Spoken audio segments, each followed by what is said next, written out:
Okay, take these off. Good evening, everybody. Thanks for attending this meeting of the Planning Committee on the 11th of March 2025. I'm Councillor June Molyneux, Chair of the Committee, Councillor Hilton's the Vice Chair. Please note that the meeting's being streamed live on YouTube. If you're in attendance as a member of the public who's registered to speak, please note you have a time limit of up to 3 minutes. The legal officer will operate a stopwatch and confirm when your time runs out. You should then finish, or if you're in the middle of making a point, wind up within a few seconds and finish speaking, otherwise your microphone will be muted. To assist in following the evening's proceedings, a pack's been prepared and available online that contains each item's reports, plans, presentation slides, etc. After the officers have presented the report and any speakers have made their representations, I'll invite members to make any comments. When you want to speak, please raise your hand, and when invited to speak, please remember to use your microphone and reference the paragraph and page number, which will allow everyone to follow you. Please bear in mind that some people require closed captions or lip reading to follow the proceedings, so please speak slowly and clearly and try and keep your hands away from your mouth. Please can everyone ensure that their phones are turned to silent or switched off. We're not expecting a fire drill, so if the alarms sound, please exit the way you came in. I've not received any apologies for tonight's meetings. But before we get underway, I would like to highlight something, that tonight is the final planning committee for Adele, as head of planning and enforcement, ahead of her retirement. I know she looks far too young, like I did when I retired. So I'd like to extend my thanks, personal thanks to Adele, and also the thanks of the committee. She's been a great help and support to me over the years. It'll be very strange without her. I think we formed a bit of a formidable team sometimes with different people who were a bit, I think Jamie was a bit worried at times. I'd see him especially, yes. So thanks of all the planning committee, past and present, for all that you did, all your expertise, dedication, and you will be missed, most definitely. Okay. Thank you, Chair. It's quite hard. Wouldn't say it for anybody. Yes, Councillor Whittaker. We're going to do something at the end, if you want to. I read your mind then, Alan, I think. Yes, indeed. I shall.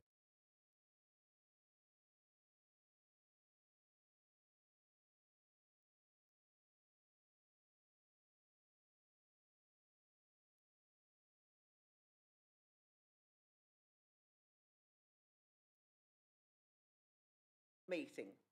Normally, you should leave the room before the business starts to be discussed, but you do, however, have the same right to speak as a member of the public and may remain in the room to enable you to exercise that right and then leave immediately.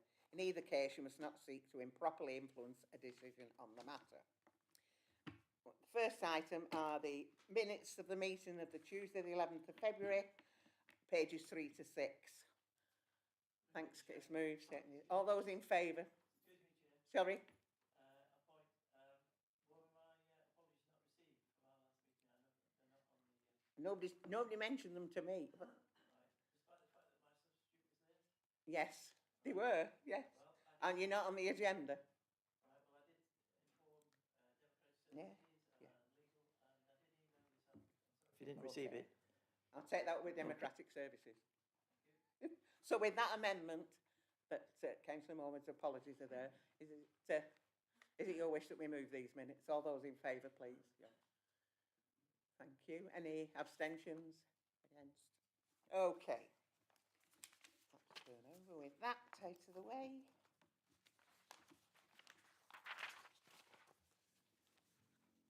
For the benefit of the public here tonight, the speaking arrangements for the planning applications are as follows.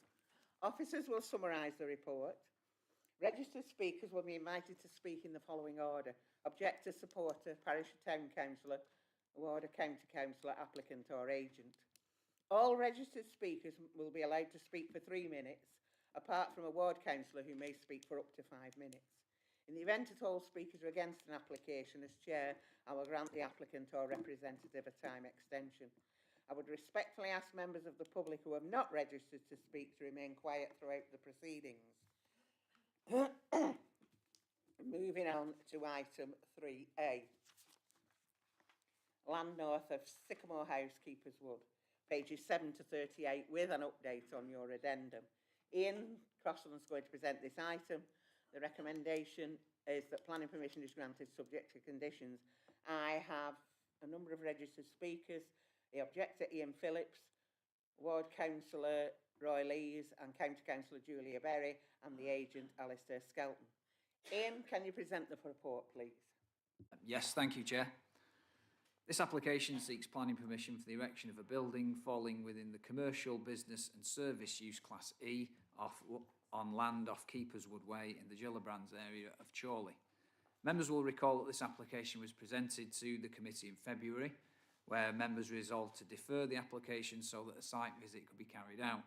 The site visit took place last Thursday, the 6th of March. The application site comprises a landscaped embankment and car park to the north of existing retail units and car parking, and is within the settlement area of Chorley. The original planning consent for the Gillibrand development included a planning obligation setting a requirement for the delivery of retail provision within the application site identified within the associated master plan for this purpose. The retail provision that has been partially developed, however, there remains capacity within the overall allowance set out in the original planning obligation, and previous consents have confirmed this principle. The proposed development is therefore considered to be acceptable in principle. The application site occupies a prominent position on a highway junction and would therefore be visible from public vantage points. There are a range of building types within the locality, which is suburban in nature, and it is considered that the proposed development would not be overly prominent or out of character with its surroundings. It's therefore considered that the design and layout of the proposed development will be compatible with the appearance of the site and character of the area. The proposed development would have no unacceptable impacts on the amenity of nearby residential occupiers, given the scale of the development and degree of separation, whilst the proposed use will be compatible with the immediate land uses. Lancashire County Council have confirmed that the proposed parking levels are acceptable and that they have no objections subject to the provision of a construction traffic management plan and cycle parking scheme, which it is recommended be secured by condition. There are no ecological concerns subject to appropriate mitigation measures being carried out. There will be a net loss in biodiversity. However, the loss would not be significant and the benefits of the development are considered to outweigh this. The site is within a high-risk coal zone, and therefore the Coal Authority have recommended that a condition be attached to any grant of planning permission requiring intrusive site investigations and any necessary remediation or mitigation works to be carried out prior to the commencement of development.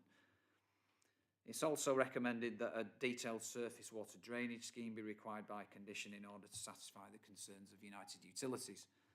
Overall, the application is considered to be acceptable in accordance with the policies of the development plan, and it's recommended that planning permission be approved subject to the conditions set out in the report and on the addendum. Thanks, Chair. Thanks, Ian. Have I got Ian Phillips, please? So given the original planning application was granted in 2017, I'll focus my objection on what's changed since then. So change number one, increase in traffic. Since 2017, the area has seen an increase in traffic movement to the point where congestion and risk is not acceptable. There's three reasons for this in my view. Regional car ownership has increased at a rate of 5.4% year on year, and we see that on the estate. The success of the gym has seen more parking and traffic in the area as people travel to use the facilities from outside the estate. And C, the introduction of offices recently above the gym has created extra parking. When the original planning was accepted, intended use for the units was for small-scale retail, and as such, parking did suffice.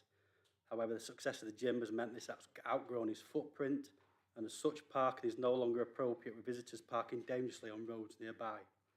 An increase of only 7 parking spaces as per the plans does not mitigate these issues, never mind the additional traffic from the Pilates studio if successful. Change number 2 is increase in foreseeability of risk. When calculating risk, you have to acknowledge foreseeability and probability. Given there's been a very unfortunate accident on the car park recently, which sadly resulted in a fatality, the probability of an accident has increased. meaning risk assessments, traffic plans and the planning application should be revised in line with safety law.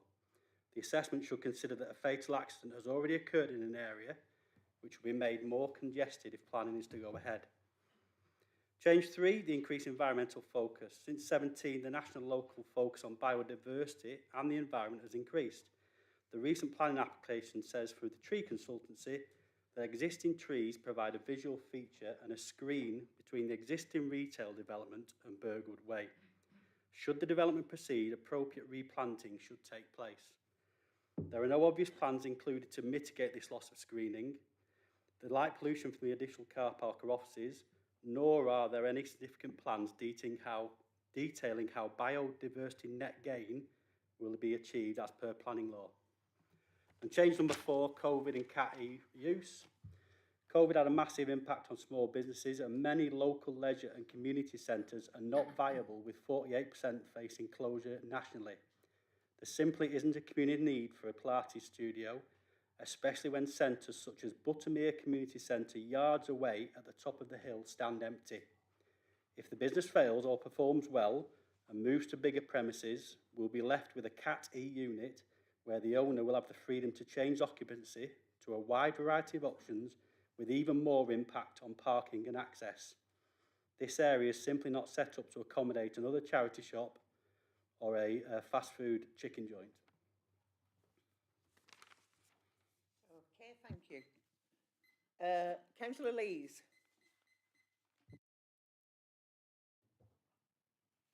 Thank you, Chair.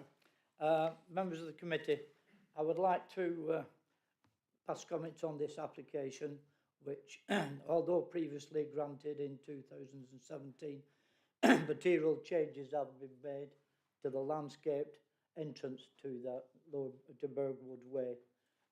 As you will see from the pictures shown previously, the trees have matured.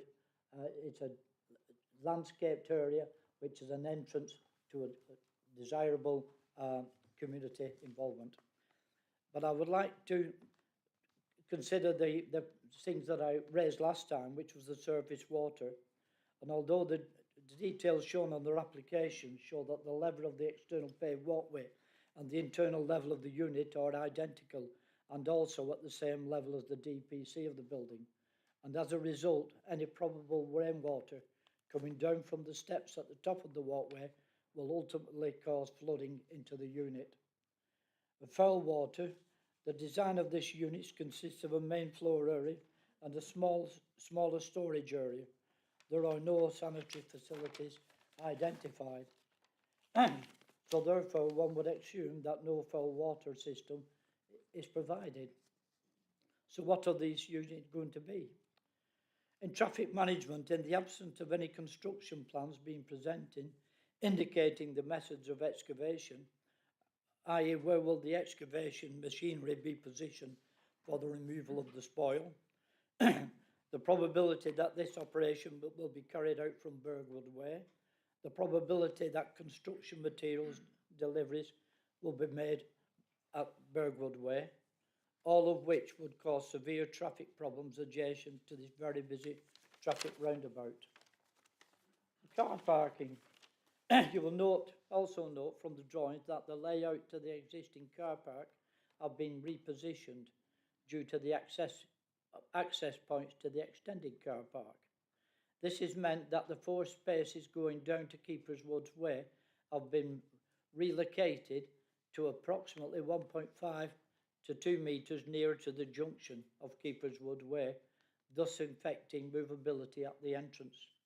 And due to the fact that there has been a fatality around this area, the changing car parking position could lead to more accidents. The ecology reports. In the ecology reports included in the documents, it refers not only to bird nesting, but the presence of protected great-crested newts and subsequent conditions to be applied, and which are conditioned in this report. They are Condition 7, bird nesting.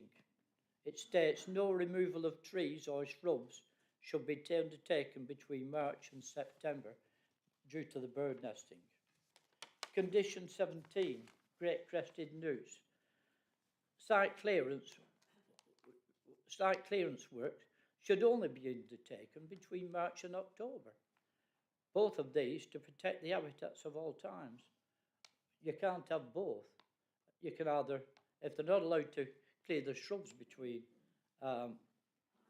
March and October, and all the clearance work has got to be done from March and October, it doesn't seem sense. And finally, the lack of amenities. The development in front of you is just a basic shell with no washing, water or toilet facilities. I presume this is due to the floor levels of the units and the levels of any water sewers. The questions are, there are no changing facilities, there are no toilet facilities, there is no facility for refreshments. And on another note, if the building should become disassociated to the gym, what sole use could it be without facilities that could be used at the gym? In other words, this development is not fit for purpose. And in view of the all above comments, I would request that the committee seek to refuse this application. Thank you, Councillor Lees. Councillor Berry. Thank you, Chair. I'll keep it brief, really. I want to speak regarding policy BNE1, the Chorley local plan, the impact on neighbouring amenity, and it's just really asking committee members to reflect on what was discussed last time. Unfortunately, there were some difficulties with the general public not being able to access the recordings, so but obviously you were all there and you've since been on a site visit, so let's just hope that was provided some evidence of the difficulties we're encroaching on if this development goes ahead. Development will be an imposing structure which changes the visual impact of the whole housing estate and green space. It will dominate the approach to a residential area and green open leisure space, as there'll be no soft screening or fencing and the loss of mature trees and hedging habitat. The tree office that will obviously support our local wildlife. The tree officer suggests that this can be mitigated by appropriate planting, but the plans do not allow sufficient space for that. Has the sequential test and impact assessment of this development been satisfied? I'll move on to the parking. We seem to be fascinated with car parking. That's sorting the drivers out, and unfortunately, that's what encourages, you know, antisocial parking and difficulty and ultimately risk on site. What we haven't done is thought about the pedestrians, thought about the young children coming down to play football, older people wanting to call in at the charity shop. Is that what you need to focus on? Because quite clearly, I'm imagining, I wasn't invited to the site visit, but I walked to Gillibrand. I'm not a driver. I walked to Gillibrand, and I see every day, you know, difficulties with bin wagons. I mean, the idea of, you know, people busing themselves to Gillibrand's a nonsense, because the makeup of the estate isn't designed for the buses to go around. So we've got cars and more cars, and just placing them higher off the ground doesn't negate them, doesn't take them away, and the impact they have on pedestrians trying to access wherever they want to go. And like I say, it's not sustainable for pedestrians, because the pavements don't even meet the criteria. So I just recommend that you consider rejecting this application because of the policy and what it states. So thanks very much for letting me speak today. Thanks, Councillor Berry. Have I got Alistair, please? Thank you, Chair. I'll try and keep this brief because you've got a comprehensive report that covers all the policy aspects and the technical and environmental matters. And that concludes that there are no planning policy or technical environmental grounds for Planning Commission not to be granted. And I would point out, perhaps particularly in terms also of highways, flood risk and surface drainage matters. I think what I'll try and do is focus on some of the concerns that were raised previously at committee and again this evening. And one of those obviously is the car park. And I have to say personally, I find it very disappointing that some of the speakers have raised the fatal accident on the car park as a negative factor that committee should weigh in determining this application. I think we need to be very careful around such sad and tragic incidents, because my understanding is that fatality was the result of a tragic accident that had nothing to do with the car park layout, configuration or capacity. So I do think we all have to be very careful around those matters. And of course, highway safety is one of the key aspects that the local highway authority are tasked to consider when they're considering their consultations. On ground conditions, there's no suggestion that the ground conditions on this particular part of the wider Gillibrands estate are any different than elsewhere on the development, and obviously there is a condition that deals with how those will be dealt with. There is some scope for landscaping on the flanks of the site, and I do accept that the street scene will be quite significantly changed by the development, but that's not a reason in itself not to grant planning permission. The officer report deals with those aspects in some detail. I think it describes the area as generally a residential suburb of mixed sort of character, and suggests that the scale and the form of development is acceptable within that context. I think finally, just one final point, an important point to consider, is consistency in decisions, and the point's been made that an identical development was granted planning permission in 2017, and despite what some of the speakers have suggested, since that previous planning permission, there hasn't been a change in the statutory local development plan, nor has there been a fundamental change in the physical and land use context of the site. In my view, there's been no material change in circumstances relevant to consideration of the application that should lead to a different conclusion. So therefore, Chair, I'd like to endorse the officer recommendation and respectfully request that planning permission is granted. Thank you. Okay, thank you. It's over to you. Councillor Hilton. Thank you, Chair. I do agree with the previous speaker about the situation with parking and highways. That has been addressed in the report, and that's not a valid reason for refusal. Same with surface water and the land use category. All of these have been addressed within the report or mitigated by conditions or addressed by conditions. However, the previous speaker does say that the street scene will change and it's a residential area. I don't think Yarrow Valley Park is a residential area. So I'm sure members will recall that during the last meeting I did express some concern about the appearance of this development. I didn't go to the site visit, but I wasn't able to due to work commitments, but I have visited, and I've visited on foot rather than just driving past it every day. And I do have some serious concerns about the prominence of this building, particularly when you look at it from Burgwood Way and also from Yarrow Valley Way, which is primarily a tree-lined road next to a large park. So at the moment there's a landscaped embankment with trees and shrubs that pretty well disguise the car park already, and the units on top, and it does provide a soft edge to buffer the estate and the development, which I feel reflects the landscape settings within the woodland area, particularly from Yarrow Valley Road. I think it does it rather well. But I think this proposal would actually obliterate that landscape buffer, and you'd be very much hard-edged urban appearance with no or very little landscape remaining.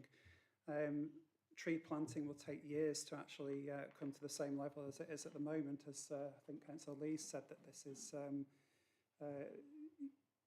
already well buffered by mature trees. So I think it's a judgment call that needs to be made on this, and I do think, and particularly from comments that Councillor Wilkie and Councillor Berry have made to me previously, that this proposal may well be harmful to the character of the street scene in the area and the immediate locality. And as Councillor Berry says, that is actually contrary to BNE 1 of the Chorley Local Plan. So I would actually, after visiting the site, be minded to put forward a motion for refusal on this basis. I don't see that the benefits of this application would actually outweigh the harm. So for that reason, I would actually like to propose refusal, and just to be clear that the reason for refusal will be that the proposed development will have significantly detrimental impacts upon the appearance of the site and character of the surrounding area through the removal of an established landscape buffer and its associated features. And this is contrary to the provisions of policy BNE 1 of the adopted Chorley Local Plan 2012 to 2026. Thank you, Chair.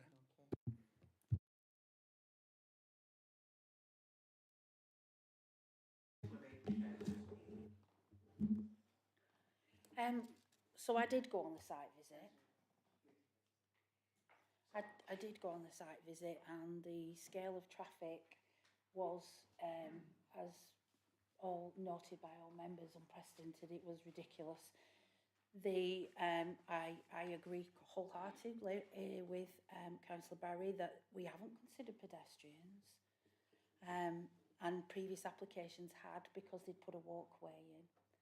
And I agree with. I disagree with the conclusion in the development is acceptable impact, because I don't believe it is in size of scale and amenity, and I agree wholeheartedly with Councillor Hilton, and I would second that proposal for refusal. Thank you. Yeah, I too was going to second Councillor Hilton's. I've had reason to drive past there to take my dogs to Doddbrow for a walk, and at 9:45, on Monday morning, there were 6 cars all parked on the pavement, and immediately as you come off the roundabout on the corner, I was out a good 40 minutes to an hour when I came back. Those 6 cars had changed, but there were still 6 cars there. With all due respect to the previous speaker, one fatality is one fatality too much in my eyes, and as an ex-police officer, having had to deal with such incidences, it's horrific, whether it's an accident or intentional. So yeah, I agree with Councillor Hilton. Thank you. Councillor Southern. Thank you, Chair. Members may well recall at the last meeting when we discussed this, I brought up the proposed plans, and particularly the side view elevation here. We don't need to go back over that. The point I was trying to make was, and it's been far more eloquently put by Councillor Hilton, it's pug ugly. I don't see where it fits.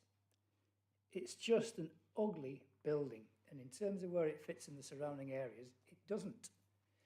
The sports hall behind it isn't the prettiest, but at least it's shielded by trees, and there's been some attempt to actually soften the view of that. And I did actually make the point about, could we do some extra planting on the front of that? But even if you do that, and I have looked at the site, I'm aware of the site, I don't think it would work. So there's nothing, as far as I'm concerned, that's changed my mind. It's just an ugly development that shouldn't be there. Thank you. Thank you. I've got Councillor Whittaker. Thanks, Chair. We discussed this at the last meeting at some length, and when I went on the site visit, I went to sort of see for myself, and what I have to say is that the location is immediately adjacent to the pavement, which is going to be the access point, apparently. It's immediately adjacent to a major ring road with a roundabout, as we saw on the area. And while we were stood there waiting for the things, there were vehicles, large vehicles, coming round the bend up that road, mounting the pavement, and making a hazard for anybody that goes there. There are some things in the report which I would challenge. I don't like challenging officers about paragraphs, but one of the paragraphs, I think it's paragraph 18, says that development should be focused on the town centre development. This is where there is vacancies. Plainly, this is not town centre development. And the other thing it talks about is can we read me writing? The accessibility of the site, paragraph 19 in the report, which we're told to refer to. And then we look at some of the issues of highway safety, and Alex referred to this, and the county council said there isn't a problem. I could not believe that that's not a problem. It's a major ring road. It's sometimes some of the things that come out of the county council, and I'm on the county council now, it's a bit like punching fog, trying to get some sense out of it. You cannot, anybody could say that that's not going to create hazards for pedestrians, for other users, people going to school and so on, vehicles on curb. And then the final thing I just wanted to mention is You've got a lovely mature conifer tree. You've got some well planted verge, etc., which adds to the appearance and the access to the site. And what we were told on site was that the building would come fairly adjacent to the back edge of the pavement, and it showed it a bit on the red line on there. So I'm seldom to go. I'm very reluctant to go against officer's recommendation, especially while she's on her last meeting here. But I think this is a wrong application. It was approved in 2017, and of course that's 8 years ago. Things have changed for 8 years ago, and if the applicant didn't want to do it then the rules are that you've got to reapply after a certain period of time, I think. So I support the recommendation for refusal, Chair. Thank you. Thank you. Councillor Singh and then Councillor Hill. I'll make it quick. I went on Sunday just to have a look, and I'm thinking Sunday would be a quiet day. But I must admit, I was quite surprised with the amount of cars coming in and out of that estate.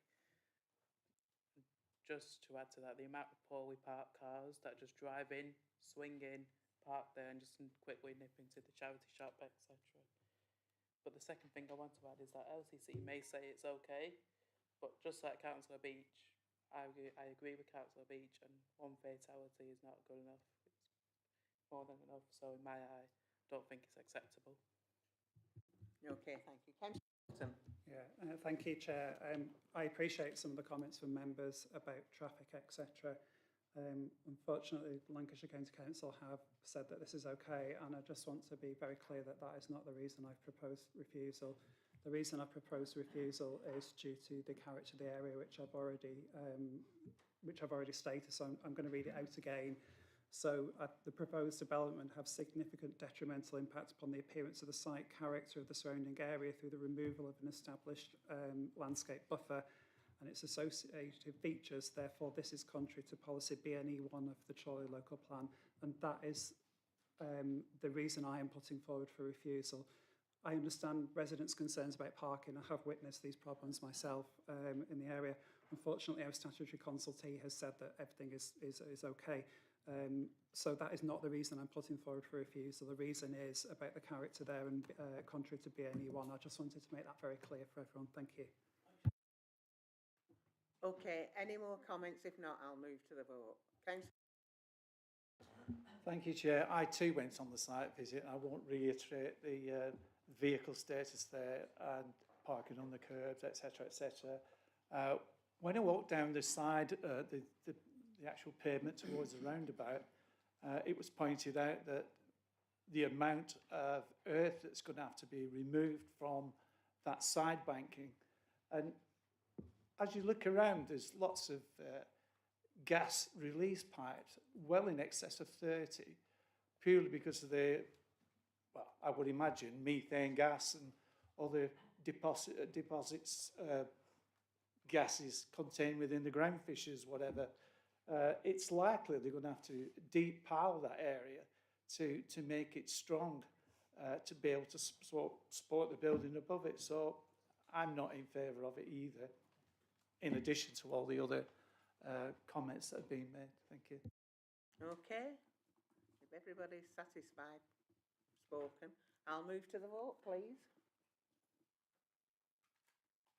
Which is the amendment that planning permission is refused for the reasons outlined.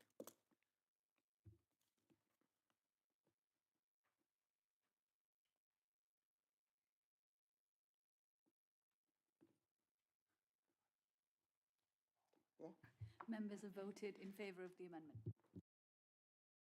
Okay, thank you. If anybody has come just for that item and they wish to go, feel free. You don't have to stay with us. We'll not be insulted.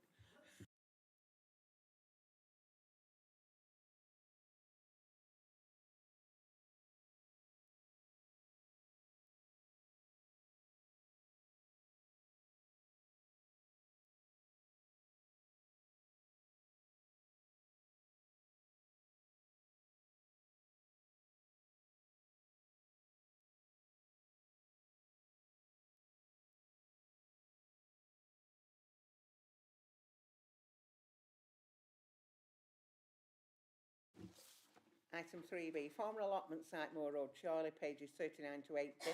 Adele's going to present this item. We've got to keep her on her toes. Thank you, Chair. Good evening. I'm not finished yet. Hey. The officer recommendation is outline planning permissions granted subject to conditions and a section 106 agreement. I've number of registered speakers. The objector, Miroslava Gaskell, the ward councillor, County Councillor Julia Berry, and the agent Stuart Binks. Right, now Adele. Thank you, Chair. Good evening, everybody. Good evening. This application site forms an area of overgrown, fenced-off scrubland with some trees covering approximately 0.4 hectares. It was formerly used as allotments and designated as an existing allotment in the Chorley local plan.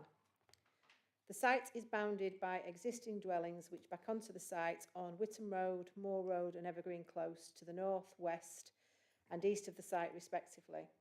Chorley All Saints Church of England School is located to the south of the site.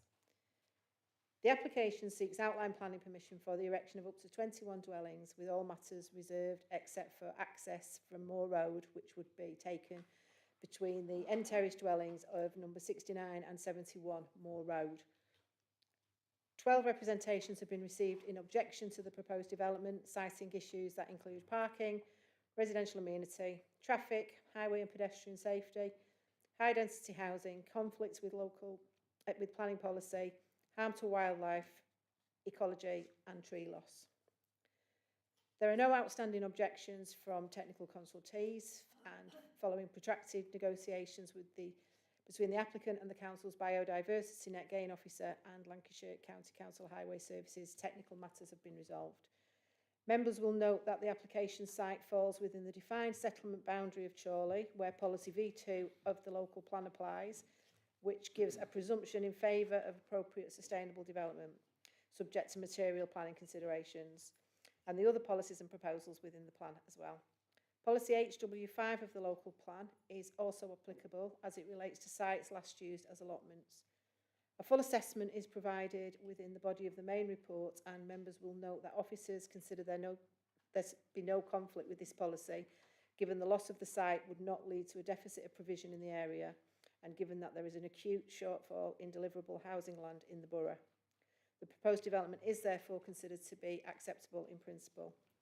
Members will also note that officers consider the scheme is acceptable in terms of potential impact relating to the character of the area, amenity, highway safety, ecology, tree impacts, flood risk and drainage.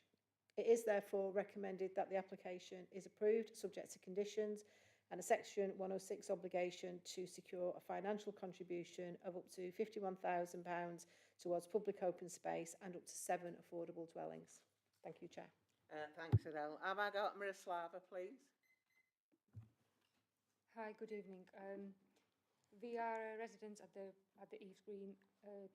Evergreen Close, which is located on the back of the proposed development. The specimen posted a letter to us a while ago about the proposed build of the 21 dwellings at the rear of our property. The letter stated that the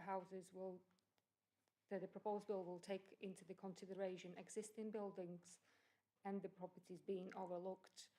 However, the proposed development as it stands doesn't take into consideration any of the houses at the rear of that development. They're all being overlooked. We are residents at that estate for the last 13 years. The reason why we chosen that property was because it had a quite nice background of the trees, of the wildlife, where our children played for many years and enjoyed that. Yes, the land might have not been at the perfect use at the moment and is overrun and underdeveloped.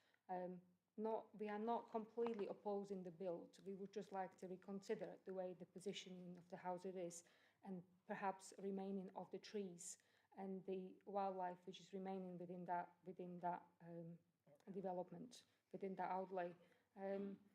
We also have a concern over the value of the properties. How are that going to affect it based off how the positioning of those houses are?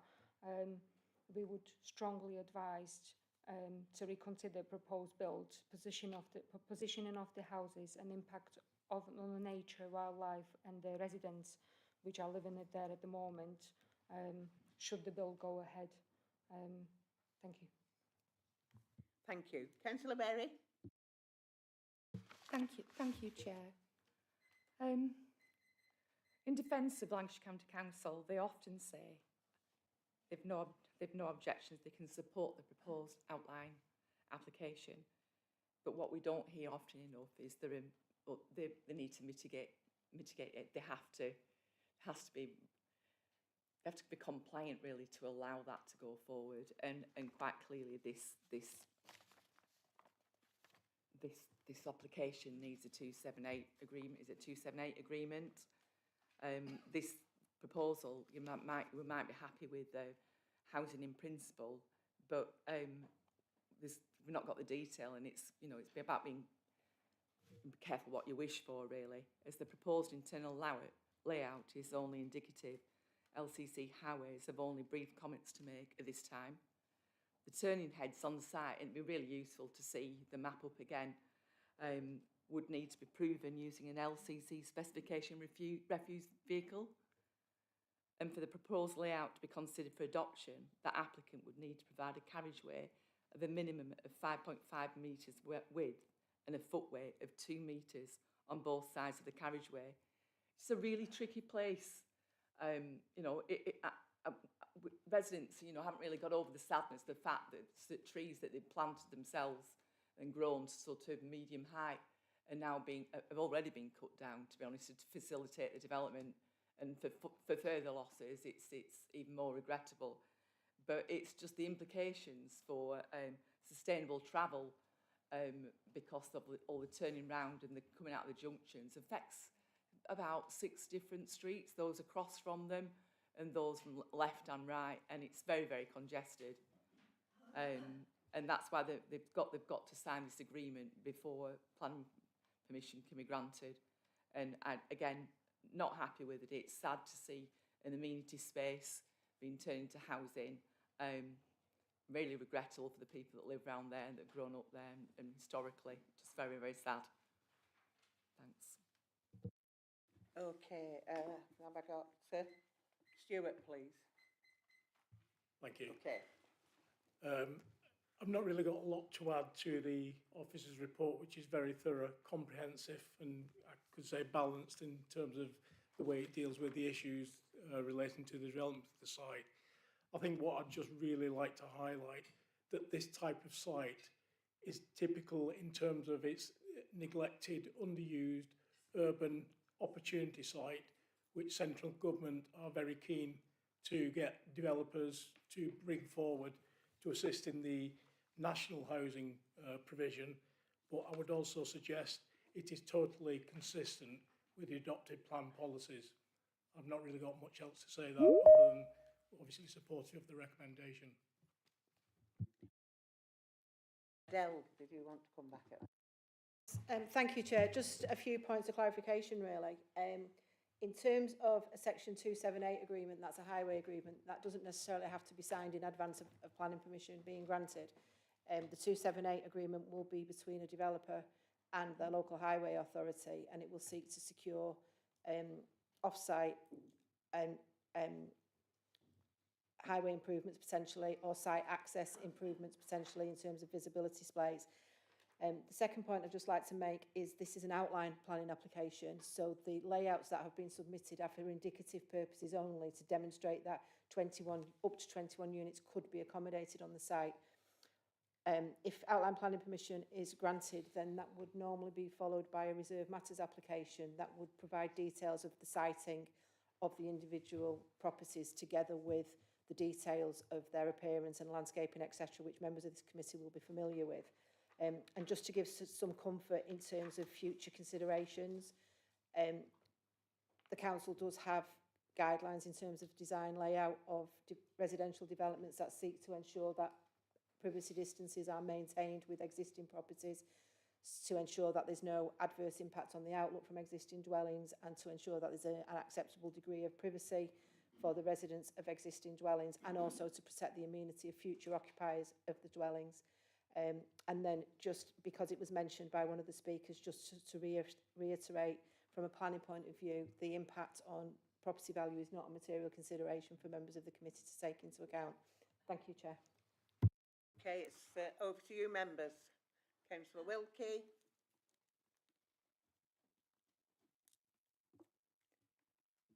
Yeah. Thank you, Chair. Councillor Southern. Okay, so I'm aware of this site and the fact that it was former allotments. And when I look at the site description, it says that it's former allotments. The developer refers to it as being overgrown and neglected site, but if I may point out that that was due to the withdrawal of allotment rights. There were existing allotments in the position that were withdrawn, those rights were withdrawn by the developer.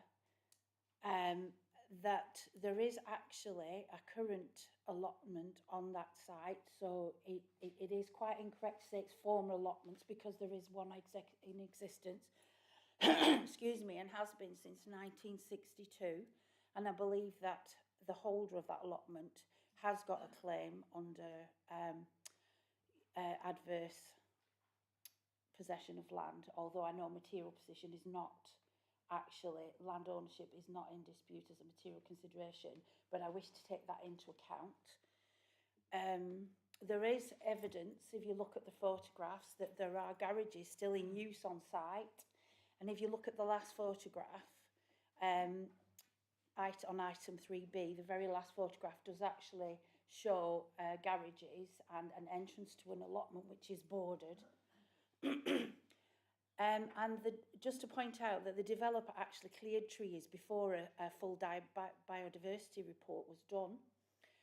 And I understand acutely the need for housing, especially low-cost housing, which I would otherwise normally support wholeheartedly. But there is also a real need for amenity land in this area, which is very overbuilt, and the principle of policy HW5, paragraph 22, it says that any principle of development and redevelopment of a site should only be permitted if the site is demonstrated to be surplus to requirements. And if I can refer back to a 2012 open space policy that was conducted by this borough, there was an extremely long waiting list for allotments in the borough. People are waiting, and allotments are the passage of allotments to families are seen as a benefit in kind. And the alternative is to make sure that if the equivalent is to give an equally convenient provision of allotments and made available in the immediate or local locality which is available to those residents that wish to continue to have those allotments. So I would consider that the report doesn't fully illustrate that the allotments have been in existence for over 100 years, and actually the neglect of it has been part and parcel in due to the developers' plans to either neglect the site, in particular themselves.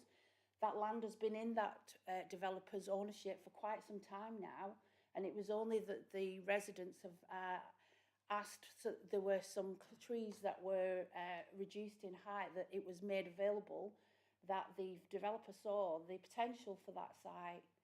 So the biodiversity has been affected already because we've removed several mature trees and claimed it's barren and derelict land, when in fact the former allotment holders have been told that they must disuse the use of that land for allotments. Thank you. Thank you. Councillor Southern, Councillor Whittaker. Yeah, thank you, Chair. No real objections to this on the proposals that put forward, Chair. My only concerns would be the replanting and screening around the actual development itself, most of which I think we could do through conditioning. There's been some mention by the parish regarding some trees, which they're quite young, so they wouldn't last, provided that we make sure we condition the screening and replanting around the development. I have no objections, Chair. Councillor Whittaker. Thanks, Chair. I'm not too familiar with the site. I know where the school is, adjacent school, but I didn't know where this was. But when you look at the overall plans, you see the intensity of development around there, the number of properties, and I can see it's good of Persimmon Homes to help to address the government's needs. I wish they were sincere, but that's by the by. But I think a better use of this space would be for amenity open space. There must be many children around that site looking for somewhere to play or a little playground. Maybe the Borough Council could acquire the site and do something with it. But I don't know whether other members are familiar with the site or not, but if there isn't, what I'd like to propose, Chair, is that we have a site visit and we go and have a look at the site and see just what alternatives there are. Some of the points that were made by the objector, see what alternatives there are in terms of, Adele talks about the numbers, which is another issue which we can look at, but I think we get a better appreciation of that if we went on a site visit and had a look. So I'll formally propose a site visit, Chair, if I may. Thank you. Councillor Snow. I don't really see, I'm prepared to move the officer's recommendation. I do not see how we can sustain an objection to this outline planning application, given our own policies, given the government's policies. Here's an urban infill site. Chorley is I live in a very densely populated developed part of Chorley. This is quite a densely developed part of Chorley. We should be using these infill sites. We're desperately in need of housing, particularly affordable housing, and in this particular area. And I do understand people's disappointment in losing what they thought was open space and wasn't going to be developed because it hadn't been developed. But the world's changing. Massive need for housing in Chorley Borough. We will look stupid if we refuse this planning application. We'll find ourselves. Persimmon Hall will certainly object to that, and we will lose. Thank you. Thank you. I've got Councillor Morwood, Councillor Singh, and then Councillor. Thank you, Chair. Just want to support Councillor Snow's recommendation there. Happy to second. Yes, it's very sad that a former, and despite the fact there's one allotment there, the fact is it's a totally overgrown site. It's owned by, it's not owned by the council. And yes, there's a huge waiting list for allotments, and we're trying very hard to put allotments in our own, on our own land. And that's the problem. Nearly always it has to be on our own land. It's up to the developer. Sadly, he's decided that housing is what's required, and housing is required by this borough, especially low cost. So he has every right to do it. It's very sad, but this is outline, and who knows what will come when the actual application is finalised, and there may be some more green space, and maybe you might consider knocking off a couple of houses to create some green areas. But sadly, that's the way it is. It's unlikely that the council could buy it to create an amenity space, but by all means, I'm sure people will be listening and might consider it. But I'm happy to second acceptance of the report. Thank you. Thanks, Councillor Morwood. Councillor. Can I second a site visit, just on the basis that I feel like it should be needed, that we should go and have a look at it at least before we make a decision? Councillor Sherwood.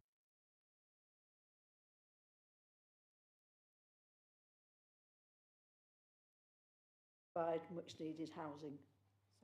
Can you hear me now? If you look at the original agenda, pre-digital, paragraph 6, it states there's a surplus of green space amenity, albeit of low quality, in the Chorley Southwest area.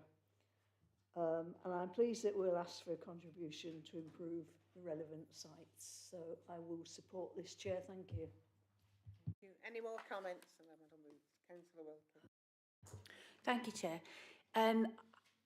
I have a fear that this will be, I understand and I really do want housing, but I would appreciate that the developer look at the, you know, perhaps need to incorporate in the plan, and that would be my one appeal, that they would incorporate some amenity space within that development, you know, to provide the amenity space for the local residents that have come to rely on that land. That would be something that I would appeal to them. You know, this has been former green space for a long time, and it would be nice to think that they could sympathetically develop the land to incorporate both housing and allotments. Thank you. Thank you. You want to come back, Adele? Yeah, thank you, Chair. As set out in the report, whilst it was formerly used as allotments, they were privately owned, so it wasn't public open space. So any access to this site, for whatever purposes it may have been for, was technically unauthorised unless it was with the specific permission of the owner of the land. And with regard to the provision of amenity space, I just draw your attention to paragraph 1 of the report that sets out the recommendation and seeks a contribution towards off-site public open space. Thank you, Chair. Okay. I'm going to move to the vote now. I'll take the amendment first. All those in favour of a site visit, when it comes up, please show.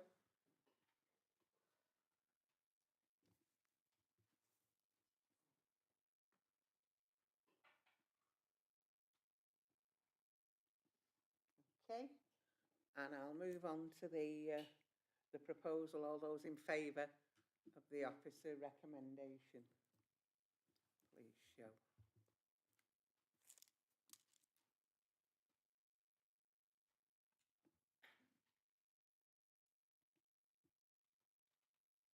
Okay. Members have voted in favour of officer recommendation that planning permission is granted subject to conditions. Thank you. If anybody's just come for just that application, please feel free to go now if you like.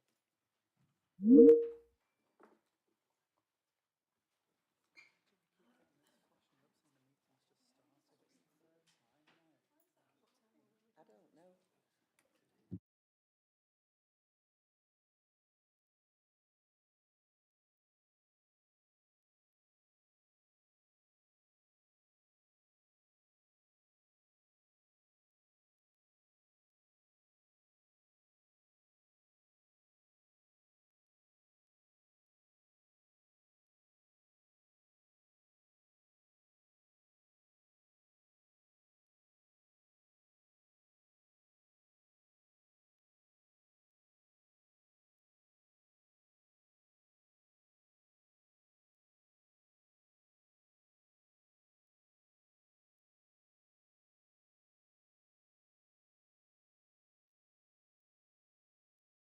Not switch that on. Typical. Yes, there it is. Runshaw Lane, Runshaw College, Exton Lane, Chorley, pages 81 to 138, with an update on your addendum. Adele's going to present this item again. We've got to keep her busy. And the recommendation remains that planning permission is granted subject to conditions. I've no registered speakers. Thank you, Chair. The application site is located on the northern side of Exton Lane and is occupied by the former Runshaw College campus. Runshaw College had utilised the site and the building to deliver adult and apprenticeship courses for around 20 years, but have recently moved to a single campus in Leyland. The application site was originally part of the Royal Ordnance Offices, an administrative building that was built in the 1930s and associated with a UK government-owned munitions filling factory, much of which was demolished to make way for the planned urban village of Buckshaw. The building is now considered to be locally listed by the council due to its important social history. This application seeks planning permission for the change of use of the building to be used as a new police station for the Lancashire Constabulary alongside the installation of a new telecommunications mast, reconfigured and extended parking facilities, access works, landscaping and boundary treatment. The application site is not allocated for any specific use but falls within the Buckshaw Village strategic site in the Chorley local plan. The building is currently vacant and sits between the settlement areas of Exton and Chorley outside of the Greenbelt. The proposed development is therefore considered to be acceptable in principle. The proposal has been reviewed by the Council's heritage advisors, who have concluded that there would be some slight harm to the significance of the heritage asset from the proposal, but that this is outweighed by bringing the building back into use and proposed improvements to the appearance of the building itself, for the example, replacing the UPVC windows with aluminium windows, which are similar in design and appearance to the original windows that the building had. No representations have been received in relation to the proposal, and there are no outstanding objections from any of the technical consultees. A full assessment is provided in the committee report, and members will note that officers consider the scheme is acceptable in terms of potential impact relating to the character of the area, amenity, highway safety, ecology, trees, flood risk and drainage. It is recommended that the application is approved, subject to conditions and a Section 106 obligation to secure a financial contribution of £12,000 towards Lancashire County Council's involvement in a travel plan and monitoring of the approved biodiversity net gain measures at the site for 30 years, as outlined in the main report. Thank you, Chair. Thanks, Adele. Over to you, members. I've got Councillor Hilton, Councillor Beach, Councillor Snow. Thank you, Chair. I think this is a perfect use of an existing building. It's great to see a heritage asset being protected, and it's great to see Lancashire Constabulary investing in Chorley. I fully welcome this, and I will support officer recommendations with a proposal. Thank you. Thank you. Councillor Beach. Yeah, Chorley Police Station, as I used to work there, isn't fit for purpose. It's not safe. So I'm happy to second Councillor Hilton's proposal. I've got Councillor Snow. Definitely for this planning application and bringing back building into, upgrading the building substantially. Disappointed though that Runcorn College is deserting our borough, and also disappointed that the police are leaving the town centre, though operationally I'm sure it's a good site for them and they're not too far away. Okay, thank you. Councillor Whittaker. Chair, I've no objection to the application, but has anybody given any indication about what's happening to the existing police station? Because presumably when they're in there, they'll not use this. But it isn't relevant to this. I know it's not. I know. but I was only asking for information, Chair. We nobody don't know. knows, Okay. I would say. Councillor Southern and then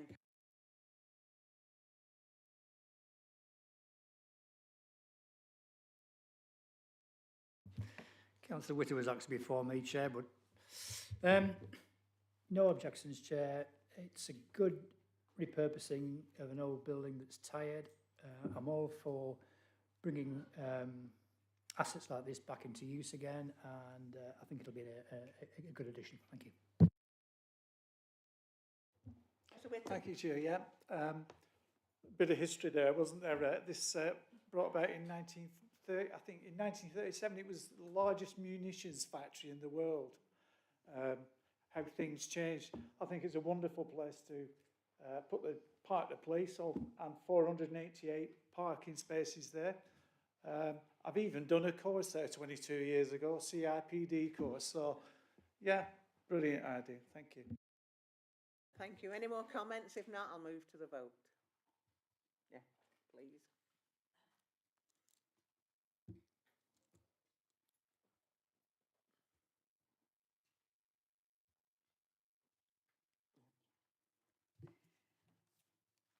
Members have voted in favour of officer recommendation that planning permission is granted, subject to conditions. Okay. Item D was withdrawn, so we go on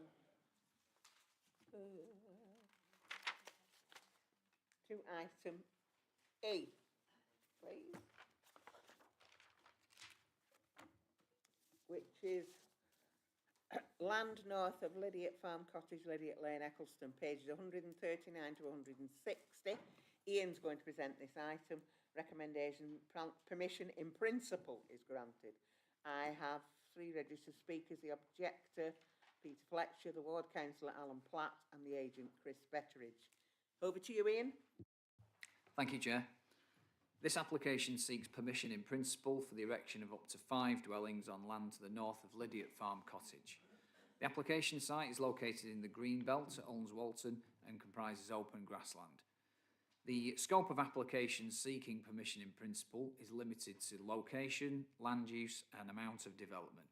Other matters should be considered at the technical details consent stage should permission in principle be granted. As such, any matters relating to highways, ecology, character and amenity impacts fall outside of what the local planning authority can assess as part of this current application. In considering matters of principle, the framework sets out that the development of new buildings in the Greenbelt should be regarded as inappropriate, subject to a number of exceptions. The applicant has advanced a case that the proposed development complies with paragraph 155 of the framework, which identifies that sites in the Greenbelt should not be considered inappropriate if the development would utilise Greybelt land and would not fundamentally undermine the purposes of the remaining Greenbelt in the plan area. Also, that there would need to be a demonstrable unmet need for the proposed development, and that the development would be in a sustainable location in the context of paragraphs 110 and 115 of the framework. The site is not previously developed land, however, it is considered that the site does not strongly contribute to checking the unrestricted sprawl of large built-up areas, as it is relatively well contained. The site does not contribute to preventing towns merging into one another or preserves the setting of historic buildings. As such, the site is considered to be Greybelt land. The development of the site would not fundamentally undermine the purposes of the remaining Greenbelt across the plan area. Therefore, and there is a demonstrable unmet need for housing across the borough, whilst the site is in a relatively sustainable location. It's therefore considered that the proposed development would not represent inappropriate development in the Greenbelt, as it meets with the exception of paragraph 155 of the updated framework. It's therefore recommended that permission in principle be approved. Thank you, Chair. Thank you. Peter Fletcher, over to you. You need to switch on. Yeah, that's it. Yeah. Well, thank you very much. Good evening. Could I just refer you to the Planning Department Case Officer's report, and particularly its paragraph 16, which is about Greybelt. This is Greenbelt at the current time. If you look at paragraph 16, footnote 7 of the framework, identifies areas which restrict sites from being classed as Greybelt. Included in that, at the very last 2 lines, are areas at risk of flooding or coastal change. I intend to concentrate on the risk of flooding. We've been there for 25 years and we are adjacent to the site. The field is next to us. Up until 2 years ago, we'd been flooded once, with water primarily coming from that adjacent field and the culvert in that field. The floodwater totally submerged our rear garden and most of the front, which is a substantial garden. With the help of neighbours and the local building merchant, we were able to prevent it from entering the house, but not the outbuildings. Unfortunately, we were unable to prevent the torrent from flowing through our property onto Southport Road and into the cottage opposite, completely flooding the downstairs. Southport Road was closed by the police on that occasion. We have now been flooded at least 4 occasions since the building of houses on Lydiate Farm 2 years ago. Mercifully, we have managed to keep the water from the house due to, in the region of 40 strategically placed sandbags. It is noteworthy that a resident in the new property states in their objection letter that they have a fear of flooding, and added that Mark Elston, who's the applicant, and the seller of those properties assured them that the land was subject of this application was Greenbelt. So we have evidence of not only the risk of flooding, but actual proof of flooding. And I have the documents here, but unfortunately I wasn't able to circulate them to you. And on a significant note is that the applicant, Mr. Elston, in a planning objection for a property opposite the application site in 2022, he mentions that a large culvert is not an ideal recreational area. This culvert has steep sides and has flooded in the past. That's from the applicant. That letter is also in this bundle that I've got here from Mr. Elston. Footnote 7 is very clear that if there is a risk of flooding, then it cannot be classed as grey belt. That's very clear in the report. Could you just give me a few seconds? Not only is there a risk, pardon? Yeah, not only is there a risk, but there's clear evidence of that. I'm aware that the planning department have had some advice in relation to grey belt from a planning barrister. However, I would ask you to treat that with caution, because he may not have been told about the risk of flooding. I submit to you that this location remains green belt and no very special circumstances exist to grant this application. There's a very similar application on your agenda which will come next from Leyland Lane, which is 200 yards away, and which the planning officer has refused. Has refused green belt because it's green belt. We fail to see the difference. Thank you. Thank you. Councillor Platt, please. Thank you, Madam Chairman, members of the committee, and thanks for allowing me the opportunity to speak to you in respect of this application. I've spent quite a lot of time trying to work my way through the MPPF, and it's not an easy read. It's trying to actually put a definition on grey belt. It's you know, which way you're looking. And the only, I think I'd have to say that the only sensible thing I found on grey belt was actually in the press, and it was a quote from the proverbial Ministry of Housing, Communities and Local Government spokesman, who shall remain nameless because his name wasn't published. We are clear that councils should build on brownfield land first, and any grey belt development should prioritise previously developed land, such as disused car parks and petrol stations, that no longer adequately serves the long-established green belt purposes.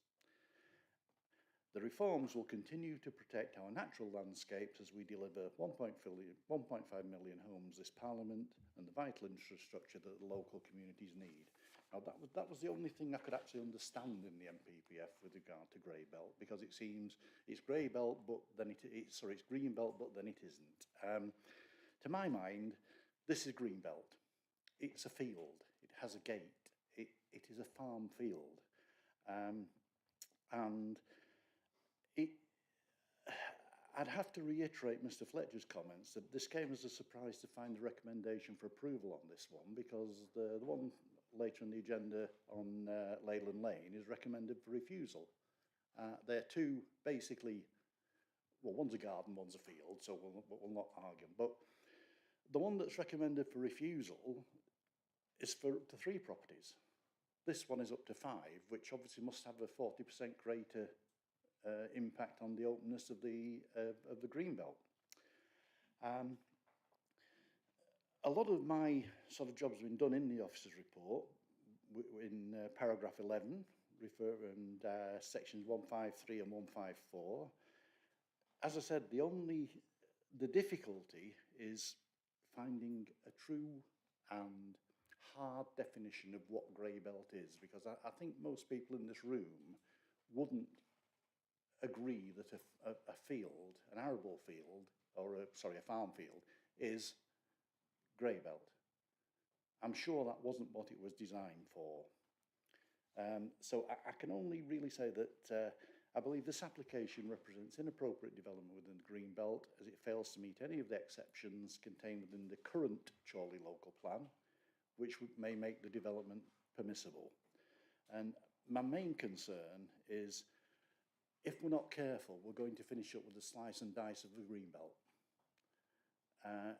which in a way sort of goes against the applicant's insinuations that we don't have a sufficient housing supply, because if you drive from here to the border with West Lancs, there are numerous sites like this which could probably sustain thousands of houses.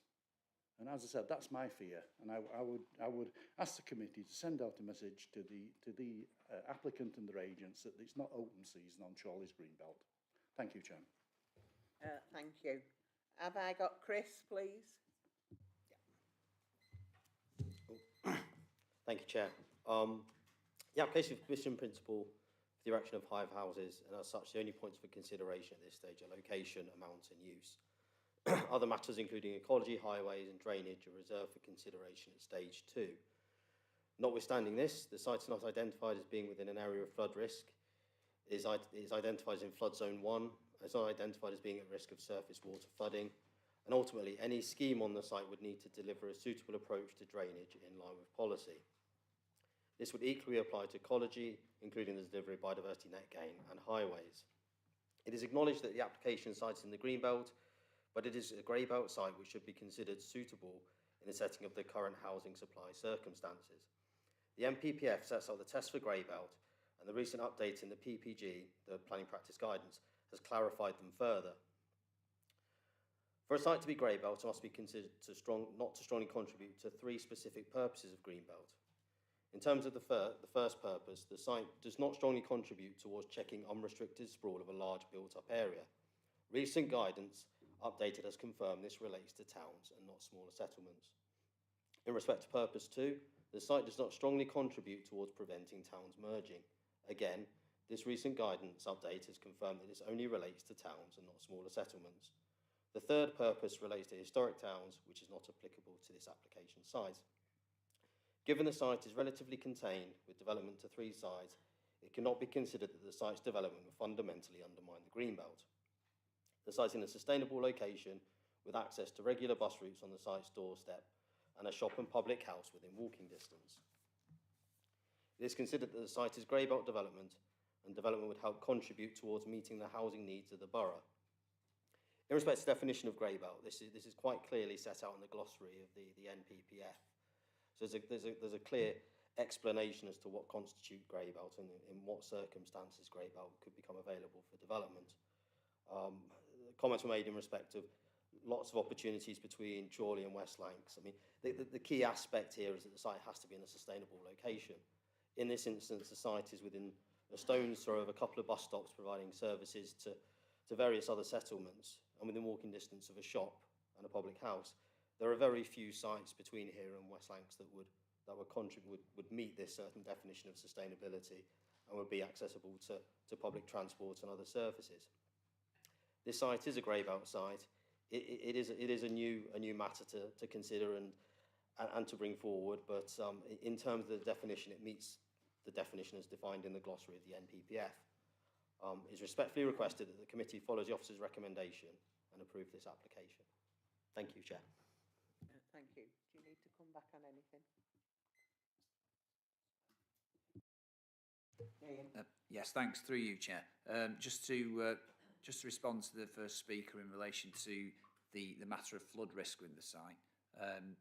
The site falls within flood zone 1 and isn't identified as being subject to surface water drainage issues, surface water flooding, so it wouldn't be disqualified as a site that suffers from flood risk technically, going off the Environment Agency information that is available to the council. Thank you, Chair. Thank you. Over to you, members. Councillor Whittaker. Thanks, Chair. The gentleman refers to a shop within walking distance. It must be 3/4 of a mile away, presumably at the corner of New Lane. My concern about this particular site, because if you look at the plan, Lydiate Farm Cottage and the houses, there's been another half a dozen houses built there at Lydiate Farm. And when you go to Lydiate Lane ends onto the Southport Road, that's always been a source of traffic concerns. The county council at one stage were considering a roundabout there to ameliorate the dangers. So I have some concerns, great concerns about another 5 houses going on that field. The issues about flooding and so on, and I take what Ian's talk about, but that's fine. So I think it's an important development right at the end of Lydiate Lane, where there's been much congestion lately because of some gas centre works and so on. So again, I'd like to propose a site visit, that we have a look at this site and we can see for ourselves the intensity of this and whether it is grey, whether it's green, so that we can make a judgment and then come back to this committee and have a look. It gives people a chance to have a look at the site if they don't know it. So I'd like to make that as a proposition, Chair. Thanks, Councillor Whittaker. Councillor Wilkie. And then Thank you. Councillor Sutton. Thank you, Chair. I think this development just underscores one cardinal rule that we've always kept to, that you do not develop green belt. There's this debate of whether it's green or grey or whatever, but this is previously undeveloped land. It's field, it's farm. So it is green belt, in my opinion, whether anybody else says so. We have to take into consideration the residents' concerns. I know we all know what flood zone 1 means, that it's to do with the lie of the land and, you know, sea levels and everything. Whether or not it is flood zone 1 or low risk, if a resident's telling me that they're having to safeguard the properties against flooding, an additional 5 houses is going to actually add to that, I would have thought. Correct. 5 houses. Now, these aren't low-cost houses. I presume this developer wants to build 5 executive houses. We have no shortage of executive houses in this borough. We've got lots of estates all over that are building large houses. 5 largish houses on that site, presumably with cars, drives, hard standings, are going to increase the flooding. And I can't agree with this sustainability claim that you can walk to the pub and the shop, because everybody knows that people have houses in that district, have cars, big cars, usually 2 of.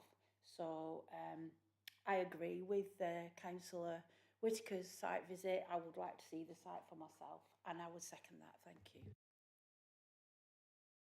Councillor Southern. Oh, yeah, thank you, Chair. The contention here would be that, is this green belt or grey belt? This is green belt. This is green belt, as has already been highlighted. The proposed development is located in the green belt as defined by the Chorley local plan. The proposed development, so far as I can see, doesn't meet any of the exceptions for inappropriate development as we set out in paragraph 154 of the framework. So therefore it doesn't meet with the terms of 155, presumably the premise on which this application is being made, because the land's not grey belt, it's green belt. So I said that the proposal is inappropriate development within the green belt. I can see no special circumstances to overcome the exceptional harm it causes to green belt. So therefore, I propose that we reject this application on the grounds that the proposal is contrary to the National Planning and Policy Framework as I interpret it under paragraph 154. Thank you. Thank you. Councillor Hill. I couldn't agree with Councillor Southern more, and I'm happy to second that. Yeah. Adele.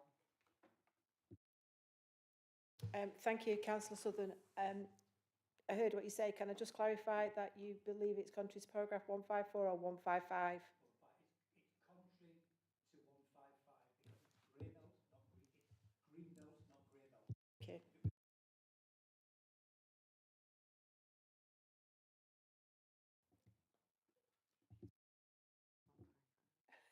Okay. Right, I have 2 amendments. I'll go for the site visit first. All those in favour of a site visit, please show.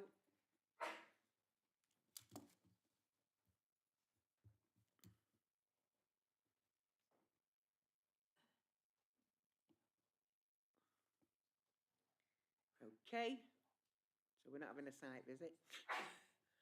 Now, can I do the second, the amendment for refusal on the grounds given, please? Please show.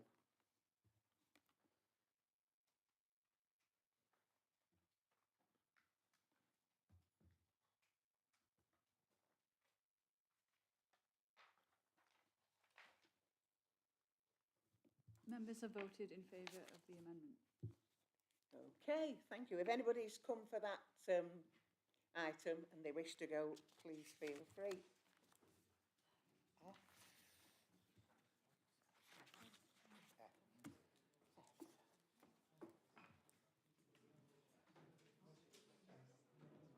thought I might not have been, I was not going to be able to shut him up because I've had an argument. It was getting close to it. It looked great anyway. Yeah, well, I don't think he liked a woman telling him to shut up. Yeah, suck it up.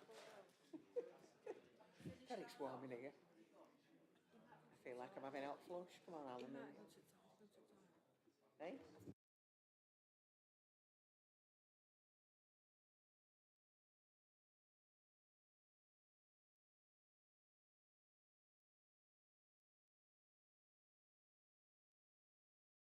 We'll just wait for Councillor Whittaker. It will be. Everybody's looking very rosy-cheeked tonight. Looking at you.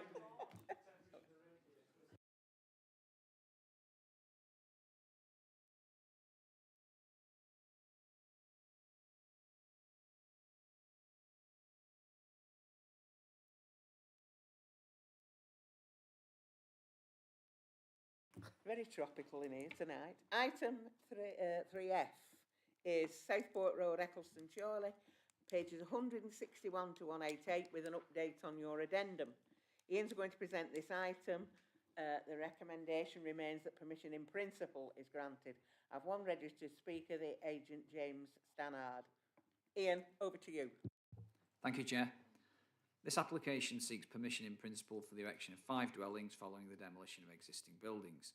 The application site is located in the Greenbelt at Eccleston and comprises a detached dwelling, outbuilding and area of open grassland. The scope of application seeking permission in principle is limited to location, land use and amount of development. Other matters should be considered at the technical details consent stage should permission in principle be granted. In considering matters of principle, the framework sets out that the development of new buildings in the Greenbelt should be regarded as inappropriate, subject to a number of exceptions.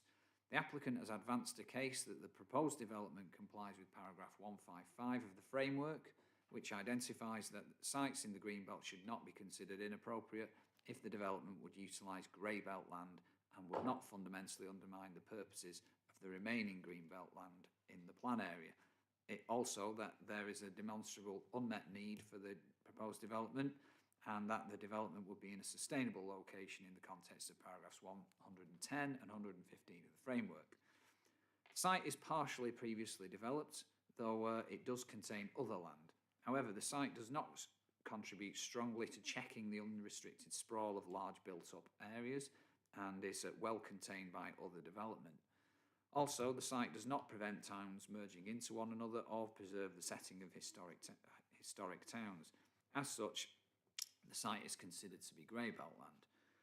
The development of the site would not fundamentally undermine the purposes of the remaining Greenbelt across the plan area, and there is a demonstrable unmet need for housing across the borough, whilst the site is in a relatively sustainable location. It is therefore recommended that the proposed development would not represent inappropriate development in the Greenbelt and meets with the exception at paragraph 155 of the updated framework. It's therefore recommended that permission in principle be approved. Thank you, Chair. Thanks, Ian. Have I got James, please?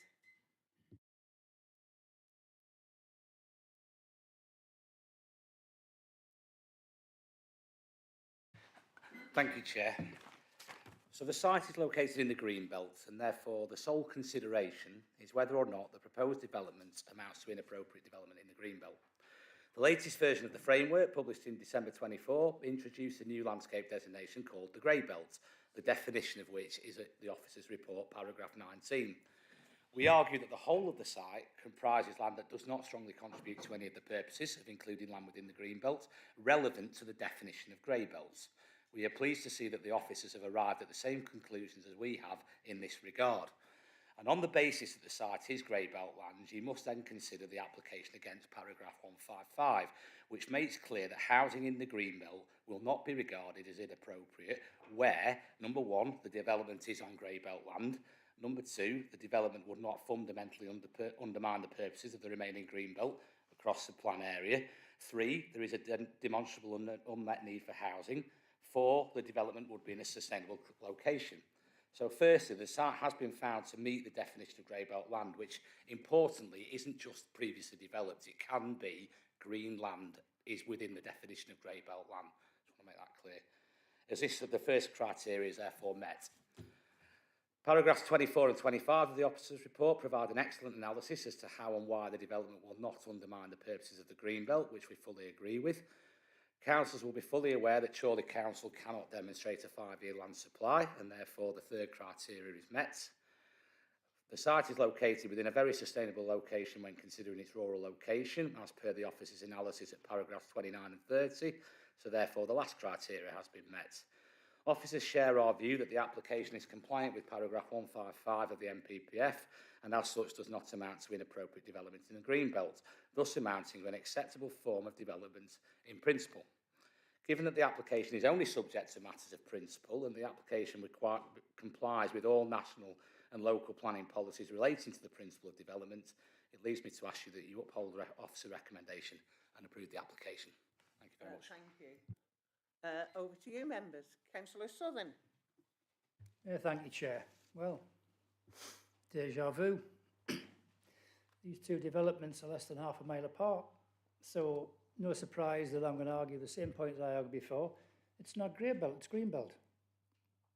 So I can go through the whole spiel I just gave you before, but the bottom line is with this is the thin end of the wedge.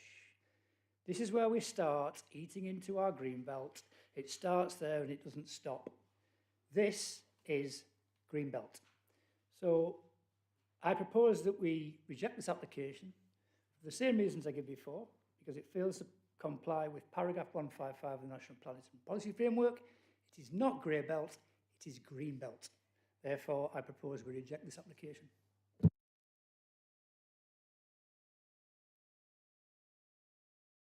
Happy to second that. It's green belt. The problem with the definition of grey belt is it's a grey area, and too many people, literally. Sorry about that, but literally, the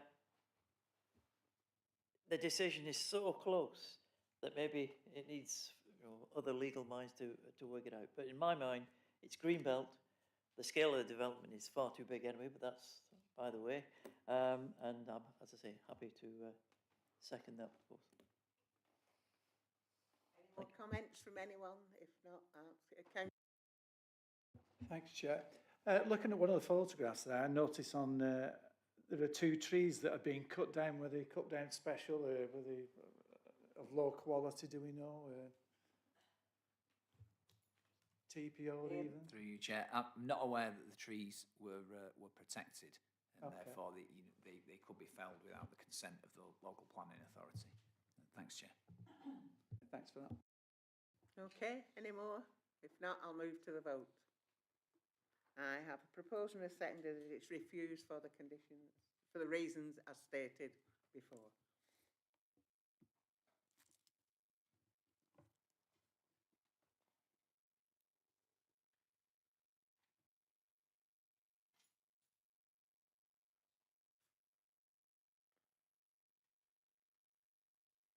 Okay. Oh, yes, he has. I missed that. Members have voted unanimously in favour of the amendment. Thank you.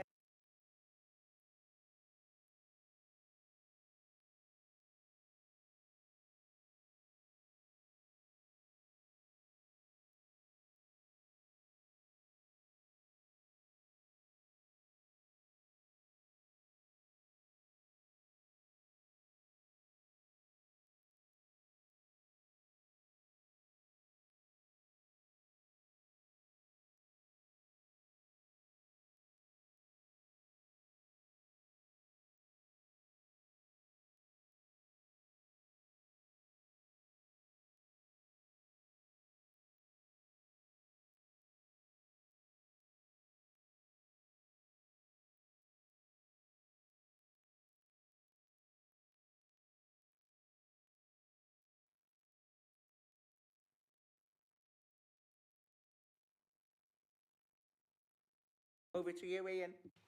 Thank you, Chair. This application seeks permission in principle for the erection of up to 3 dwellings on land to the north of Ringabells, Leyland Lane, Olnes Walton. The application site is located in the Greenbelt at Olnes Walton and comprises open grassland. The scope of application seeking permission in principle is limited to location, land use and amount of development. Other matters should be considered at the technical details consent stage should permission in principle be granted. In considering matters of principle, the framework sets out that the development of new buildings in the Greenbelt should be regarded as inappropriate, subject to a number of exceptions. No case has been advanced in relation to paragraph 155 of the framework, and the proposed development would not meet with any of the other exceptions or with any of the exceptions to inappropriate development. And there would also be additional harm to the purposes of including land within the Greenbelt caused through the contribution to unrestricted sprawl and encroachment.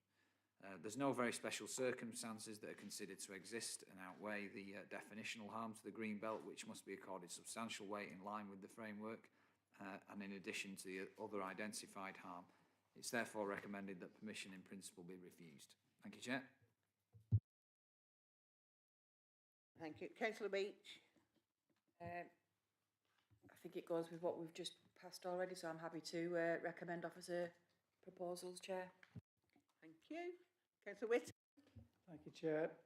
I wish to second the Councillor Beach's proposal. This is definitely not limited infilling. Looking at the aerial photos there, this is a right decision for me. Councillor Whittaker. Councillor Southern. The report refers adjacent to a house called, oh, I've just spotted Ringabells at the bottom. I beg your pardon, Chair. I withdraw. I don't need to say anything. Councillor Southern. Thank you, Chair. Well, this is like Groundhog Day, isn't it? Had they framed their application that included 155, I would have jumped in with exactly the same thing. It's contrary to it. This is Greenbelt. I'm not just saying that because this is my patch and I know it well. This is Greenbelt.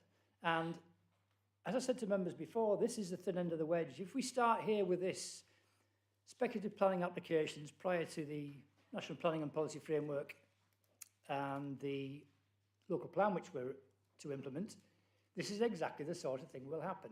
And this will not just happen in my area, this will happen all over the borough of Chorley. So, as has already been said and seconded, I'm happy to agree with the officer's recommendation that we definitely refuse permission for this development. Thank you, Chair. Any more comments? Chair, it's not an infill. Thank you. Okay. So I'll move to the vote, please. All those in favour of the officer recommendation?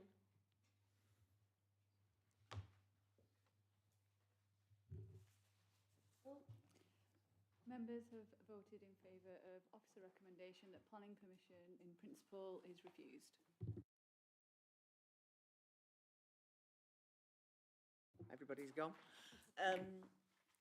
Right, item 4. Now, this is the very last report that Adele's going to present to us. A moment in history, no less. Thank you, Chair. There's nothing of any great controversy on the appeals report, so I just ask you to note the report, really. I'm happy to answer any questions, but it's really for noting. Thank you, Chair. No? Thank you. Okay. Well, we've not quite finished all the business yet. As you know, we've said before, it's Adele's last meeting. It's going to be very strange without her. When I first became chair of planning, everybody went, oh, I wonder how you get on. But we think a lot in the same way, which is quite scary, really. And I think we might have been quite scary together sometimes. Oh, yeah. Yeah. I think Asim's thought that too. But we will miss you. You are a loss to Kendrick. Thanks for everything you've done for the borough. It's much appreciated. Thanks for all the help and guidance you've given me. I always know if I went to you with the problem, you'd try and sort it out as best you could. Yeah. And with that in mind, moving like seamlessly. You didn't notice him. Yes. And Councillor Hilton wants to say something, and I'll shut up. Yeah, just a bit about Adele. She started as a planner in 1982 and I was 4 years old. Oh, that's scary. He was four. Yeah, I was 4 years old at Manchester City Council. So we have some flowers on behalf of the Labour group to say thank you here. Yes, that's there for you. You're not in the job as well, but we put them in that. So Adele gained her experience under degree at Manchester City Council and then moved to Oldham, got a little bit more experience, and then in 2012 came to Chorley, progressed to the post of Chief Planning Officer and then the Head of Planning and Enforcement. I first joined the council in 2019 and wanted a place on the Development Control Committee as it was at that point, so we had to have statutory training. And I met Adele for the first time, and quite frankly, I was scared of her. Adele is not known for subtlety, so I was a little bit fearful of her, but actually I soon realised that Adele is an officer of the highest quality and absolutely at the top of her game. She's an excellent leader. She has imparted her knowledge and experience to her entire team, who think of her as like a mother, really, and also imparted knowledge to members as well. I couldn't have got through the last few years without Adele. I really can't thank you enough. And she's not at all scary when you get to know her. So, Adele, we'd just like to say on behalf of the Labour group and the committee, and I'm sure Craig would agree from the Conservative group, you're an outstanding officer. You will be greatly, greatly missed by every single one of us, even Councillor Bradley. So, what I'd like to, it'd be great, you need to spend a little bit more time with Andrew, your husband, your son Jonathan, your daughter Rachel, and the two lovely grandchildren. I'm sure you're going to be travelling around the world and thinking of us, and I guarantee she will be watching the planning committee on YouTube every month. So I'd just like to say, can we have a round of applause for all the work Adele's done? Thank you, Chair. She has promised not to watch. She will be watching. When she's on a cruise ship in Japan, which is where she's off to. Councillor Whittaker, then. Thanks, Chair. I'm trying to think of a word. I wrote down some words, and I thought, and I misspelt it, because I was going to say objectionable. But of course she isn't objectionable. She's objective, and that's always been the case. And we've been in different sides of arguments, and we've had contrary things. I'm sorry to say she always wins, but we all do wish you. That's the other thing I meant to say. Have they reduced the retirement age to 36 now? Have I gone over the top now, or something like that? You'll be sliding out. But we do wish you well, Adele, and please keep in touch. Come occasionally to threaten us when you become a planning consultant. Thank you very much. Craig. Thank you, Chair. Adele, as the new kid on the block, so to speak, when I took on the mantle of planning, which I was particularly interested in, I asked a few of my colleagues within the development world, Chief Planning Officer, Adele Hayes, what's she like? And they all came back and said virtually the same thing. Firm but fair. And I went, she'll do for me. And you have been. You've slapped me down once or twice. Not a bad thing. You're the oracle, as we call you. You are a mine of information. And as you always say, I ain't perfect. This is open to interpretation, but this is my interpretation. We've always appreciated that. We've appreciated your wise advice that you've given, Adele, when we've had difficult applications coming forward. We've paused, we've talked about it, we've come back. But you are what I would call pragmatic. You always give a pragmatic outcome. At the end of the day, it's not about yes or no, it's about does it work? And I think that's the most important thing. So from my side, I'd like to say thank you very much for the service you've given at Chorley Council. I wish you well and good luck. Thank you very much. Oh, and by the way, thank you very much for the cupcake. Thank you. Yeah, I think, yeah, Adele, you want to say something? I will be very quick because I will no doubt speak to Adele one-to-one before she leaves. But I have to echo everything that's been said. I came onto planning in 2014, so very similar time. I've never met a more professional and honest and clear officer. And no, that's no disrespect to all the others, but her advice, her suggestions, the explanations have always been excellent. And I've always learned to listen to a particular phrase, members may be inclined to come to a different conclusion. That's always a good indication that, you know, there is a bit of flexibility there.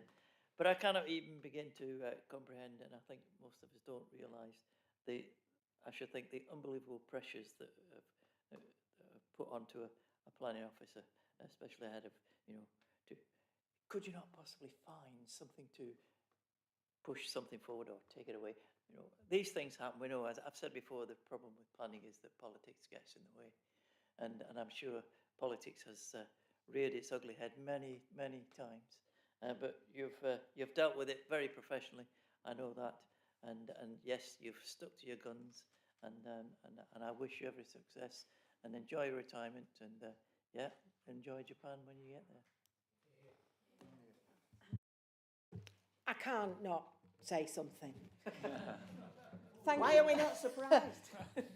Thank you so much for all those kind words. I do feel quite overwhelmed, to be honest with you. I wasn't expecting such a wonderful send-off. And it's true, I've been in the planning profession for a very long time.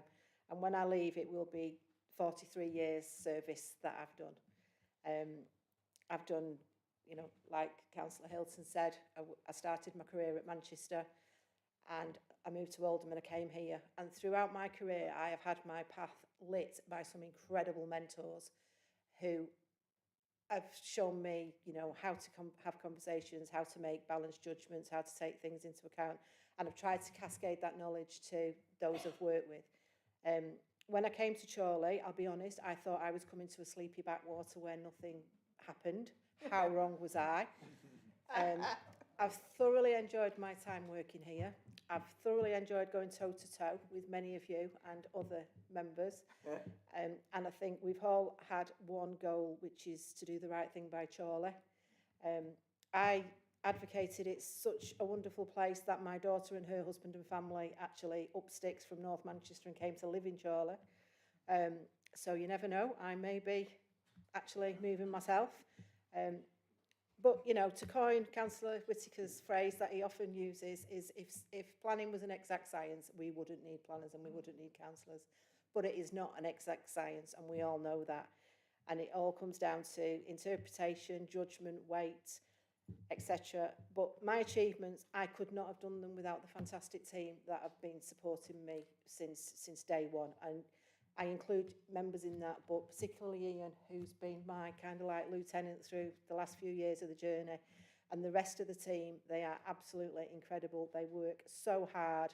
It's often a thankless task because we all know in decision making and development management, you're always going to upset somebody regardless of what decision you come to. My role has expanded in the last couple of years to take on building control and licensing, and again, some incredibly talented individuals who've supported me and been there for me to sound off with, to vent to, and to get my frustrations out. But at the end of the day, the decision to leave was a difficult one, but it's the right time for me. There's, you know, exciting things on the horizon for everybody. And I thank you all for your patience. I have tried to be the iron fist in the velvet glove. I am often very misunderstood. But, you know, I'm not going to be there. The team will be there. And obviously you've seen Kevin Foster sat on the back row over here. I was going to say you might have noticed the strange face, but you'll get used to it. Kevin is more than capable of stepping into my shoes and supporting you going on. So, you know, just once again, thank you for your kind words. Thank you for your support throughout my tenure of this role. And I wish, you know, Chorley every success moving forward. There's a lot of exciting things going. It's a town that punches above its weight, but it always achieves. So thank you very much. Thank you.